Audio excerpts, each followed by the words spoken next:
આત્મનિયમ સમર્પયામિ. ચોથા ભગવાનને મધના સ્નાન કરાવીએ.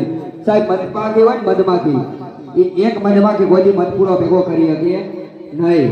1000 માખીઓ ભેગી થાય ત્યારે એક મધ પૂરો થાય. એમ તમે જગતની અંદર એકલા બેઠા હોય ને તો મજા આવે નહીં. આ બધા બેઠા હોય તો તમને મજા આવે.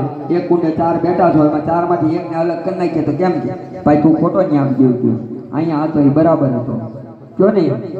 કેમ કે ઓલો જે હળી મળીને જે મજા આવે ને કામ કરવાની એકબીજાને, એ એકલામાં મજા આવે નહીં. નહીં. આવો ચોથા ભગવાનને મધના સ્નાન કરાવીએ. હરે ઓમ કે મધુલ તો દભવામ સ્વાદો મંજુલા મધુપમાક્ષિકા ધ્યાવે નિર્મિતા મધુરતામયા હે દાદા ગંધ સંપ્રદાય